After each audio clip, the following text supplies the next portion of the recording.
looking at the match, also results of the Olympiad, it's clear that Asia is dominating the chess arena, and now it's Ding against Gukesh, China against India, two big chess nations against each other, two big players, one with some much experience already from Astana, another one without much experience, really young, but with lots of ambition and the level of play as well. So it's going to be quite a challenge for both of them, given that one is on the rise, another one is trying to stabilize, and who knows what will happen. And behind them are 2.5 billion people at least.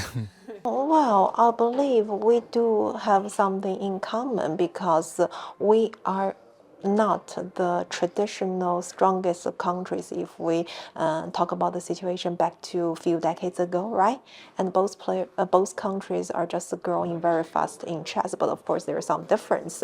Yes, talking about China, I think, okay, this of course I know very well because I grew up from the system, and we used to have a kind of national training center of, we call it 4-step. So the first is about maybe women's team champion, individual champion, and the men's team champion, individual champion, just kind of step by step.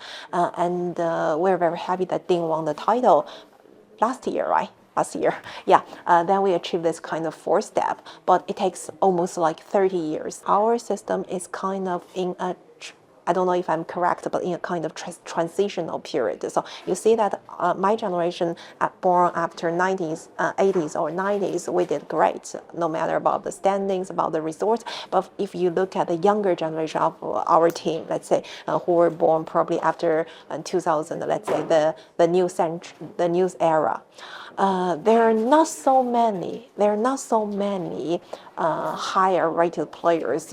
Not even to compare with India, but if other Asian countries like Uzbekistan, Kazakhstan, or other European countries, because recently one of my friends just sent me the latest ELO standings for the boys under 20. Let's say top 10 or top 20, there's no single Chinese. So probably that shows a kind of thing that we really need to work hard to ensure that we do have the next generation. In India, it's more visible, I think, that we hear more about it and more players, more talents, girls and boys at the same time. With the Chinese, it is very interesting because I was in China several times, and contrary to India, where chess is absolutely so important, everybody knows, huge respect.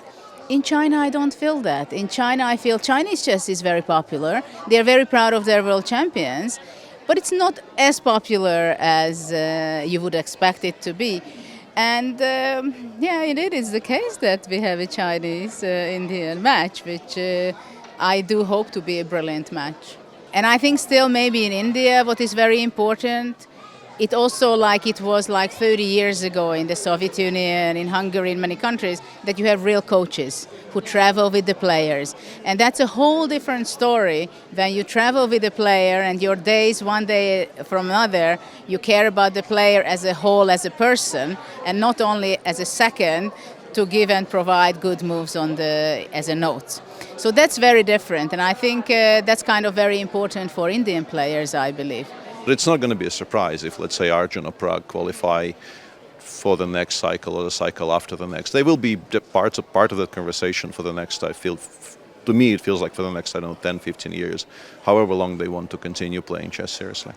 Well, I think we've already seen how incredible India has become as a chess nation, thanks to Viswanathan Anand, of course, starting it all, but now the younger generation has taken the baton and they are running with it with afterburner, jets on. It's extraordinary. You watch Gukesh leading the pack, you see Erigaisi, you see Pragdananda, and a whole bunch of others who just look like they show up and they're GMs.